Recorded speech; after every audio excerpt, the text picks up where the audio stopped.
नमस्कार सर। नमस्कार जी। क्या शुभ नाम है जी आप जी का? नाम राहुल दास है जी। सर कहाँ से आए आप? मेरा गांव पावड़ा, डिस्ट्रिक्ट हिसार, हरियाणा से जी। सर क्या काम करते हैं आप? मैं टीसीएस टाटा कंसल्टेंसी सर्विसेज में सॉफ्टवेयर इंजीनियर पे हूँ जी अभी। सर संत रामपाल जी महाराज की शरण में आने से पहले आप कौन सी भक्ति करते थे?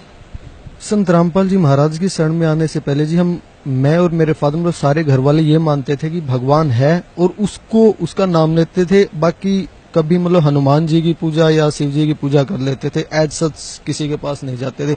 गुरुओं को तो हम मानते ही नहीं थे, किसी भी संत को, गुरु को। हमें लगता था ये सारे ही मतलब अपना बिजनेस है, इनका एक धंधा, वो बिजनेस करें, दैट्स इट।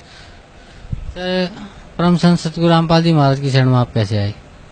ये बहुत ही बड़ी इंटरेस्टिंग स्टोरी है जी। मेरे चाचा जी जो हैं वो भी गवर्नमेंट हाई स्कूल पावड़ा के अंदर ही हिंदी टीचर है और मेरे फादर भी वहीं पे SS master government high school में।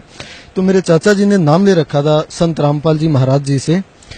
वो मतलब शास्त्रों वगैरह काफी अध्ययन किया करते थे, तो उन्होंने उस कारण से नाम ले लिया था सारी पढ़ करके कि संत रामपाल जी जो भी कह रहे हैं वो शास्त्र अनुसार कह रहे हैं और वो बिल्कुल सच कह रहे हैं। वो कहा करते थे हमें कि आप नाम ले लो, बट हम नहीं मानते थे। हमें मतलब सच्चाई, हमें ये लगता था कि कोई कमीशन के लिए कोई नए आए हैं, इन्हें अपना बिजनेस सेटअप करना, तो उसलिए कर रहे हैं। लेकिन फिर क्या हुआ कि मेरे फादर को सर्वाइकल और पैरालिसिस दोनों हो गई और उन्हें अग्रोहा मेडिकल कॉलेज और जिंदल हॉस्पिटल दोनों ने रिजेक्ट कर दिया। ये बोल दिया कि इसको आप कहीं भी ले जाओ, ये ठीक नहीं होगा, इनकी एंड स्टेज है। तो उस स्टेज में मेरे फादर से हम लोग खड़ा भी नहीं हुआ, मतलब हो सकते थे। वो तो 42-43 डेज ऐसे हो गए थे। तो एक दिन मैं उस टाइम अपनी बीटेक कर रहा था, सेकंड सेम में था। तो पापा जी की तबीयत मतलब बहुत ज्यादा क्रिटिकल हो गई। ये हुआ कि अब गए। तो मेरे चाचा जी गांव से बाहर रहते हैं, तो हम गांव के अंदर ही रहते थे। तब तो मम्मी ने फोन किया चाचा को कि चलो कहीं ले चलते हैं एटलीस्ट। मतलब उनको बहुत ज्यादा मतलब क्रिटिकल कंडीशन थी, बहुत सीवियर पेन हो रहा था। तो बुलाया चाचा जी को। चाचा जी बोले चलो ठीक है, इसको ले चलते हैं, लेकिन इसको उन्हीं डॉक्टर्स के पास लेके जाएंगे जिन्होंने इसको एक बार रिजेक्ट करके भेज दिया है। तो उनके पास कुछ है नहीं, तुम मेरे कहने से इनको संत रामपाल जी महाराज जी से उपदेश दिलवा दो और वो भगवान है, वो चाहे सो कर सकते हैं, मुझे पूर्ण विश्वास है। तो पापा जी बोले कि अब इस स्टेज में अगर ठीक कर देगा this means he is good. तो ये बिल्कुल 100% ट्रू थिंग है। अब मानो या न मानो, सुबह के 2:30 बजे का टाइम था। ये मार्च 2006 की बात है। संत रामपाल जी महाराज उस टाइम करौथा में थे। तो चाचा जी ने फोन किया कि जी ऐसे ऐसे बड़ा भाई है और मतलब बहुत ज्यादा उसका मतलब लास्ट स्टेज चल रही है। तो गुरुजियों की यही वर्डिंग थी कि बेटा ये इसी तरीके से आना था, ये अदरवाइज आने वाला नहीं था, और अब इसको फोन दे जल्दी। फोन लिया। इतनी बुरी मतलब इतनी ज्यादा पीड़ा हो रही थी, पापा को रो रहे थे। और फोन लेते गुरुजी ने ये कहा खुश रहो बेटा। और सबके बीच में संत रामपाल जी जिसके ऊपर इतने एलिगेशन लगाए, इतने जेल में डाला गया इस निकम्मे सीएम ने, आर्य समाजियों ने, और जिसको साधारण जेई कह करके रिजेक्ट कर दिया गया। जो 37 साल तक साधारण जेई थी, उनके अंदर ऐसी क्या पावर आ गई। वो संत रामपाल जी करौथा बैठे हुए हमारे घर पे थे और मेरे पापा को आशीर्वाद देकर के ठीक कर दिया। बिल्कुल 110% सही बात है। जैसे ये आदमी ड्रामा कर रहा था, इसके कोई सर्वाइकल नहीं, कोई पैरालिसिस नहीं। और कहा बेटा खुश रह, तेरी आयु भगवान ने बढ़ा दी है, तेरे को इसी तरीके से शरण में लेना था। तो सारे मतलब अचंभित हो गए। तो चाचा जी ने बोला कि क्या दिखा आपको? तो बोले भाई साधारण कपड़े के अंदर, बिल्कुल साधारण कुर्ते पाजामे के अंदर और साफा गले में डाले हुए एक भोली सी शक्ल का आदमी था और वो मुझे दिखाई दिया है और वो आशीर्वाद करा था। तो चाचा जी बोले पहचान लोगे आप? कहता हाँ मैं पहचान लूंगा। उससे पहले हमने कभी संत रामपाल जी को कभी नहीं देखा था, हम बिलीव ही नहीं करते थे इन संत के अंदर। तो चाचा जी फोटो लेके आए। तो एक फोटो जिसके अंदर गुरुजी ऐसे किए बैठे बिल्कुल भोली सी शक्ल में, उसको देखते पापा बोले यही थे वो संत। फिर उसके 2 दिन बाद पापा फिर करौथा आश्रम में आए और फिर नाम लिया। उसके बाद मैं बीटेक में था, मैं फिर घर पे आया।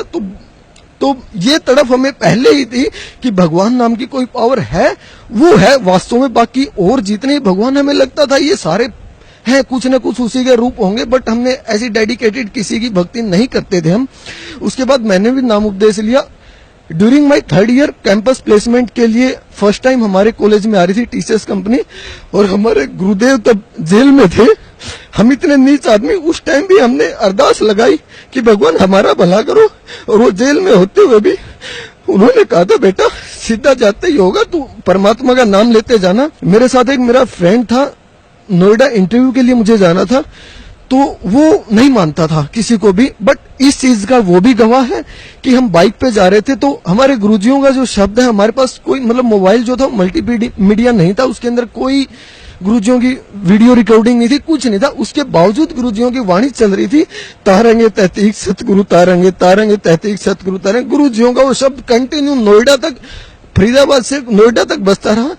हमारे 3 इंटरव्यू थे, 3 राउंड थे इंटरव्यूज के अंदर, मेरा सिर्फ फर्स्ट राउंड हुआ और जाते ही जो लेडी बैठी थी इंटरव्यू पैनल के अंदर, उसने यही बोला बेटा आपको ज्वाइनिंग जो है वो त्रिवेंद्रम की मिलेगी, आप कर लोगे ना वहां पे। कोई क्वेश्चन नहीं पूछा गया, कुछ नहीं पूछा गया मेरे से, और मेरा फिर सिलेक्शन हो गया। उसके बाद हमारे गुरुदेव जो हैं जेल से आए 2008 के अंदर, फिर पापा को स्टोन हो गया, तो पापा बोले गुरुजी शरीर छूटेगा, तो गुरुजी बोले मैं ऐसे ही बैठा हूं क्या, तेरा शरीर छूटेगा कोई बात है, तेरा कैसे छूटने दूंगा मैं शरीर। तो पापा बोले गुरुजी पथरी होगी। बोला बेटा डॉक्टर को दिखा ले। बोला भगवान आपसे बड़ा डॉक्टर कौन है। तो हाथ लगाया था, बिल्कुल 100% सही है। मेरे पापा के पेट के हाथ लगाया, कहता जा बेटा आराम से रह, कुछ भी स्टोन उसका, फिर हमने एक्सरे अल्ट्रासाउंड सब कुछ करवाया, कुछ नहीं था। उसके बाद मेरी मम्मी को मतलब वेंस जो उनकी ब्लॉक हो गई थी पिछले 15 सालों से, बहुत दुखी थी। वो गुरुजियों के सामने अरदास की कि भगवान हम दुखी है, मेरा कहीं इलाज नहीं हो रहा है, डॉक्टर के पास चले गए, किसी के पास। तो गुरुजी बोले बेटा भक्ति कर, भगवान चाहे सो कर सकता है, और उन्होंने वो किया, वो बिल्कुल ठीक है। उसके बाद और आज अगर फाइनेंशियल कंडीशन की बात की जाए, हमारे घर कोई कमी नहीं है, कोई भी कमी नहीं है। मैं खुद टीसीएस में हूँ, मेरी मिसेज जो है वो एक डीम्ड यूनिवर्सिटी में प्रोफेसर है, और हमारी एक गुड़िया है। अभी 10 दिन पहले की बात है, कूलर घर पे चल रहा था तो उसकी जो जाली थी वो टूट गई थी, वो लगवाई नहीं थी। वो खेलते खेलते उसने हाथ दे दिया उस कूलर के अंदर। पापा अंदर बैठे हुए, सारे घर वाले, तो एकदम बड़ी तेज आवाज हुई और वो रोने लगी। तो भाग के गए कि हाथ दे दिया, देखा तो उसके हाथ के खरोंच भी नहीं लगी हुई थी। तो बंदी छोड़ने का, ये मेरी बेटी है और तुम मेरे बच्चे, बेटा भक्ति करो। तो इस परमात्मा के कहां तक गुण गए, और ऐसे परम पिता को, ऐसे परम संत को और उठा करके जेल में डाल दिया नीचों ने।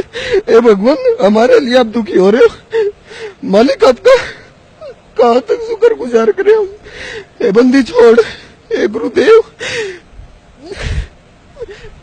सर भक्त समाज को क्या संदेश देना चाहते हैं आप? मैंने संत रामपाल जी महाराज का नाम लेने के बाद इनकी द्वारा बताई गई हर चीज को बड़ी बारीकी से देखा, हर ग्रंथ को मैं उठा करके लाया, उसको अंदर देखा, फिर मैंने हर चीज को मिलाया। और मैं यही कहना चाहूंगा, जो इन नकलियों के फंसे हुए, जो इनको गुरु मानकर के आप औरों के बैठे हुए, गुरु है ही नहीं, ये आपके सबसे पक्के दुश्मन है, जो आपको आने नहीं देना चाहते इस भगवान के चरणों में। अरे भगवान कह रहा है चीख चीख करके, I am God, I am God, और आप कह रहे हो कि ये नहीं है, तो ये आपकी ना समझिए। अरे मैं कह रहा हूं माय नेम इज राहुल, और आप कह रहे हो कि नहीं है, तो ये आपकी ना समझिए, मेरी नहीं हो। भगवान चीख चीख करके कह रहा है कि आ जाओ आ जाओ आ जाओ, और आपके लिए हमारे लिए वो गालियां खा रहा है, पता नहीं क्या क्या उनको सुनना पड़ रहा है, जेल में डाल दिया गया, और फिर भी कह रहा है कि मैं तुम्हारे लिए पलकें बिछाए बैठा हूं, मेरे बेटो आ जाओ आ जाओ। ये माँ बाप के काम हो सकते, भगवान ही इतना आपको प्यार कर सकता, कोई नहीं कर सकता। जिनको आप गुरु मान करके बैठे हो, ये अपनी रोजी रोटी चलाने के लिए करे, और आप मेरी बात न मानो, आप उनके देख तो लो रहे। आप फिजिक्स का टीचर हो, फिजिक्स का उसको पी तक नहीं पता तो काहे का टीचर है। Same thing is true for your gurus also. अरे ये भगवान के बारे में कह रहे हैं, इनको ये तक नहीं पता वो कौन है, कहाँ है, क्या रहता है, इनको एक अक्षर नहीं पता। आपको नहीं विश्वास होता आप देख लो, पछताओगे। संत Rampal ji is God, true God. वास्तव में जिसको भगवान कहा जाए वो संत रामपाल जी। और जो नास्तिक है, जो नहीं मानते, कहते भगवान है या नहीं, वो भी आकर के देख लो, सामने बैठा हो, सारे जगत का रचनहार इस बरवाला की पावन भूमि के ऊपर टहल रहा है। आज देख लो, चले जाएंगे फिर नहीं आएंगे। हे बंदी छोड़, मेरी सभी से प्रार्थना है, जितने भी वर्ल्ड के अंदर जितने भी आज मानव जाति में आकर के और भगवान के चरणों में आ जाए। इनको संत न लगाए, ये संत है ही नहीं, ये परमात्मा है। परमात्मा आए हुए अपने जीवन का कल्याण करवा लो, नकलियों के मत फंसो, ना ही किसी और चक्कर में। भगवान आए हुए जाकर के अपने पिता ही है हमारे, ये वही भगवान है जिसके बारे में कहा जाता तव में माता चाहे पिता तव में। ये है वो जो लाड करे, हमारे दुखों को दूर करे। आकर के पैर पकड़ लो अपने पिताजी के। ये भगवान आए हुए हैं सतलोक आश्रम बरवाला, डिस्ट्रिक्ट हिसार, हरियाणा के अंदर। सच्चा है। धन्यवाद भाई साहब, बहुत बहुत धन्यवाद।